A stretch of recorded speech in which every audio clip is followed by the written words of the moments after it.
अस्सलाम वालेकुम दोस्तों, मैं हूं हुसैन नसीम और आप देख रहे हैं नुक्ते पर नज़र। 28 जुलाई 2010 की सुबह 7:41 पर air blue flight AB202 Karachi से इस्लामाबाद के लिए रवाना हुई।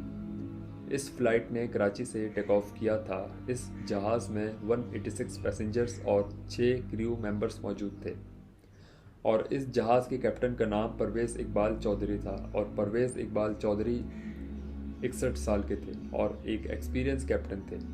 और जहाज़ के दूसरे पायलट मुंतजिब चकतई थे जो 34 साल के थे। इसे पहले पाकिस्तान एयरफोर्स में सर्विस कर चुके थे और फाइटर पायलट भी रह चुके थे। और यही वो साल था जब इस्लामाबाद में शदीद बारिशें हो रही थीं और उसी साल पाकिस्तान में शदीद बारिशों की वजह से सैलाब ने तबाही मचा दी थी। जहाज़ तो टेक ऑफ कर गया था, लेकिन फिर कुछ अजीब हुआ कुछ यूँ कि फ़्लाइट के स्टार्ट में ही कैप्टन परवेज़ इकबाल ने अपने जूनियर पायलट मुंतजिब से सख्त लहजे में बात करना स्टार्ट कर दिया। परवेज़ इकबाल अपने जूनियर पायलट से फ़्लाइट के मुताबिक सवाल कर रहा था, लेकिन लग ऐसा रहा था कि ये मुंतजिब अहमद को बेइज्जत कर रहा है। इनकी टोन बहुत ज़्यादा सख्त थी और कैप्टन अपने जूनियर से बात ज़रूर करता है, लेकिन कमर्शियल फ़्लाइट में अपने जूनियर पायलट से इस तरह बात करना सही नहीं था। रिकॉर्डिंग में सुना जा सकता है कि मुंतजिब बिल्कुल खामोश हो गए थे। कैप्टन के गुस्से से और सख्त लहजे से ये सहम गए थे और इस हादसे में ये पॉइंट बहुत अहम है। और इनकी ये सारी बातें जहाज़ में मौजूद ब्लैक बॉक्स में रिकॉर्ड हो रही थीं। बहरहाल जहाज़ इस्लामाबाद के करीब पहुंच चुका था। इस जहाज़ को इस्लामाबाद बेनज़ीर इंटरनेशनल एयरपोर्ट पर लैंड करना था और पायलट को मालूम हो गया था कि इस्लामाबाद एयरपोर्ट का रनवे इस वक्त बिज़ी है और वो रनवे 12 है और इस्लामाबाद का मौसम ख़राब था। और अब पायलट को फ़ैसला ये करना था कि जहाज़ को रनवे पर लैंड कैसे करना है।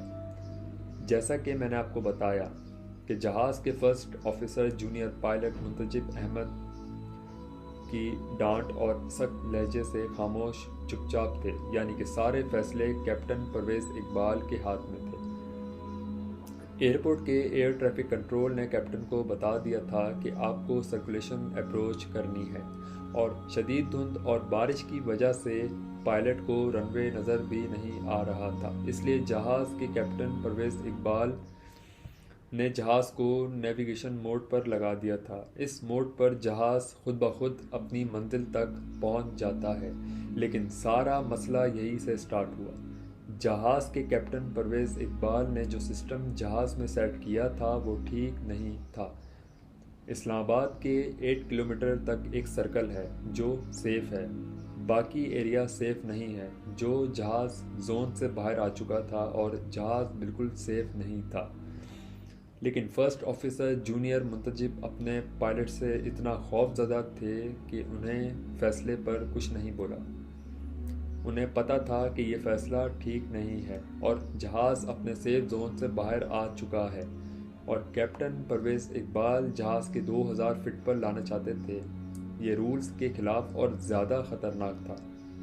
जहाज़ को इस वक्त 2500 से 3000 फीट तक उड़ाना था और ऊपर से जहाज़ इस्लामाबाद के 8 किलोमीटर के सर्कल से बाहर आ चुका था, मतलब सेफ जोन से बाहर आ चुका था। और अब जहाज़ रनवे की तरफ मुड़ने के बजाय मार्गला हिल्स की तरफ बढ़ने लगा। एयर ट्रैफिक कंट्रोल ने इनको बताया था कि जहाज़ एक तो सेफ जोन से बाहर है और आप मार्गला हिल्स की जानिब बढ़ रहे हैं। जहाज़ को लेफ़्ट साइड टर्न करें, लेकिन पायलट की तरफ से कोई रिस्पांस नहीं दिया गया और पायलट को रनवे नज़र ही नहीं आ रहा था और जहाज़ मार्गला हिल्स की जानिब बढ़ रहा था और जहाज़ में एक रेड सिग्नल देने लगा। इसका मतलब ये था कि जहाज़ के सामने कोई चीज़ आने वाली है और जिसे आप टकरा सकते हैं। तो ये एक वार्निंग लाइट ब्लिंक कर रही थी और जूनियर पायलट मुंतजिब को भी पता चल गया था कि ये जहाज़ के साथ क्या हो रहा है। और जूनियर पायलट अपने सीनियर पायलट से कहा कि सर, हम हिल्स के बहुत करीब आ चुके हैं। हाँ, जहाज़ को लेफ़्ट साइड टर्न करें। और परवेज़ इकबाल बेचैन थे और इनकी आवाज़ भी नहीं निकल रही थी। اور پریشان تھے۔ انہوں نے کہا کہ ہاں جہاز لیفٹ سائڈ ٹرن کرنا ہے، لیکن اصل میں ایسا ہو نہیں رہا تھا۔ جہاز لیفٹ سائڈ ٹرن نہیں لے رہا تھا۔ کیپٹن پرویز اقبال نے جہاز کے نوک کو اتنا لیفٹ کر دیا تھا کہ جہاز لیفٹ کے بجائے رائٹ ٹرن لے رہا تھا۔ اس وقت جہاز نیچے بھی جانے لگا اور کیپٹن پرویز اقبال پریشانی میں کہنے لگے کہ یہ جہاز لیفٹ ٹرن کیوں نہیں کر رہا، اور مارگلا ہلز کے قریب آ چکا تھا اور آخری آواز جونیئر پائلٹ منتجب کی تھی اور انہوں نے کہا سر ہم نیچے جا رہے ہیں، اور جہاز مارگلا ہلز میں کریش کر گیا اور جہاز میں 192 لوگوں میں سے کوئی نہیں بچ سکا۔ تو کیسی لگی آپ کو آج کی ویڈیو؟ کمنٹ کر کے ضرور بتائیے گا۔ تو ملتے ہیں انشاءاللہ اگلی ویڈیو میں۔ اللہ حافظ۔